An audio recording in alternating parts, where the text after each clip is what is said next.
तो चलिए आज हम बात करते हैं आषाढ़ महीने के शुक्ल पक्ष की एक बहुत ही खास तिथि आषाढ़ी एकादशी पर। जी इसे देवशयनी या हरिशयनी एकादशी भी कहते हैं ना। बिल्कुल। और इसका सबसे महत्वपूर्ण पहलू ये है कि इसी दिन से भगवान विष्णु 4 महीनों के लिए योग निद्रा में चले जाते हैं। अच्छा। हाँ, यहीं से चातुर्मास मतलब वो 4 पवित्र महीने उनकी शुरुआत होती है। तो ये सिर्फ एक दिन नहीं बल्कि एक पूरे आध्यात्मिक काल का आरंभ है। हाँ बिल्कुल। और आज हम इसी दिन के धार्मिक, सांस्कृतिक और शायद व्यक्तिगत महत्व को भी समझने की कोशिश करेंगे। जी तो सबसे पहले भगवान विष्णु के शयन वाली बात। जी ये योग निद्रा क्या चीज है? क्या ये सिर्फ सोना है? ये देखिए बहुत गहरा सवाल है। पौराणिक मान्यताओं के हिसाब से भगवान विष्णु क्षीर सागर में मतलब वो कल्पना का ब्रह्मांडीय दूध का सागर है, वहां शेषनाग की शैया पर 4 महीने आराम करते हैं। पर योग निद्रा को आप साधारण नींद मत समझिए, ये एक तरह की दिव्य आध्यात्मिक निद्रा अवस्था है। दिव्य अवस्था? हाँ, मतलब एक ऐसा समय जब सृष्टि के संचालक भी एक तरह से आत्मचिंतन और विश्राम में होते हैं। ये ब्रह्मांड के अपने एक रिदम, एक लय का प्रतीक है कि सक्रियता के बाद विश्राम भी जरूरी है। ये तो बहुत दिलचस्प है कि सृष्टि के पालनहार भी विश्राम लेते हैं। अच्छा, तो इसका भक्तों के जीवन पर क्या असर होता है?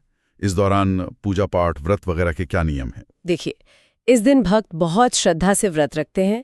भगवान विष्णु की खास पूजा होती है और उसमें तुलसी दल चढ़ाना बहुत जरूरी माना जाता है। तुलसी दल? हाँ, कई लोग तो निर्जला व्रत भी करते हैं, बिना पानी पिए। दिन भर भजन कीर्तन चलते रहते हैं और रात में जागरण करके प्रभु का नाम लेते हैं। अच्छा। तो ये समय ना व्यक्तिगत साधना और संयम के लिए भी बहुत महत्वपूर्ण माना गया है। पूजा और व्रत की बात तो हुई, लेकिन इस एकादशी का एक बहुत बड़ा सामाजिक और सांस्कृतिक रंग भी है।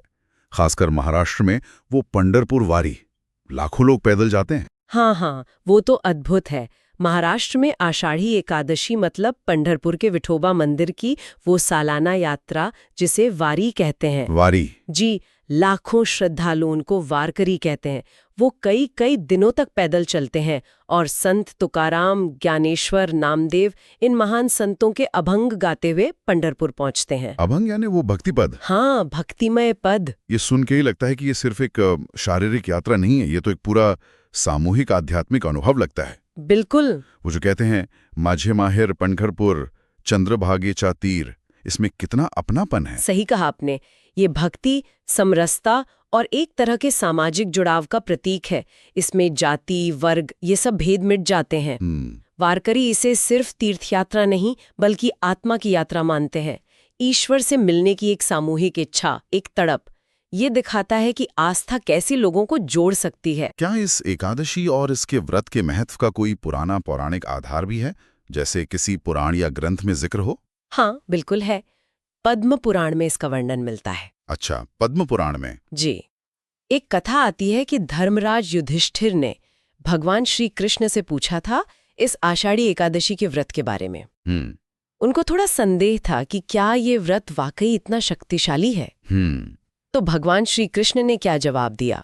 भगवान श्री कृष्ण ने उन्हें समझाया कि ये एकादशी सभी पापों का नाश करने वाली है और मोक्ष दिलाने वाली है। मोक्ष दिलाने वाली? हाँ, उन्होंने कहा कि अगर विधि विधान से इस व्रत को किया जाए तो व्यक्ति जन्म मरण के चक्र से मुक्त हो सकता है। इसे सभी व्रतों में सबसे अच्छा बताया गया है क्योंकि ये सीधा भगवान विष्णु की कृपा से जुड़ा है और चातुर्मास जैसे अहम समय की शुरुआत करता है। तो ये तो साफ है कि आषाढ़ी एकादशी सिर्फ पूजा पाठ का दिन नहीं है।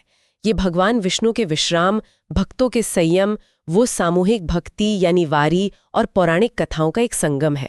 और चातुर्मास की शुरुआत भी जो आत्म अनुशासन का समय है। निश्चित रूप से।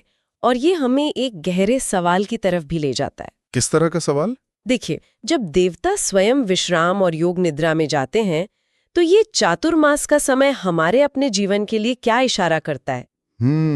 अच्छा, आप कह रही हैं कि जैसे देवता आराम करते हैं, शायद हमें भी अपनी इस भागदौड़ वाली जिंदगी में थोड़ा रुककर आत्मावलोकन करने की जरूरत है। हाँ, कुछ ऐसा ही। क्या आज के जमाने में जहाँ हर कोई लगातार बस दौड़ रहा है, व्यस्त है, तो ये विश्राम, संयम और आध्यात्मिक ठहराव की जो पुरानी अवधारणा है वो शायद हमारे मानसिक और आत्मिक स्वास्थ्य के लिए और भी ज्यादा जरूरी नहीं हो गई है? ये सोचने वाली बात है। हाँ, इस पर विचार करना दिलचस्प हो सकता है।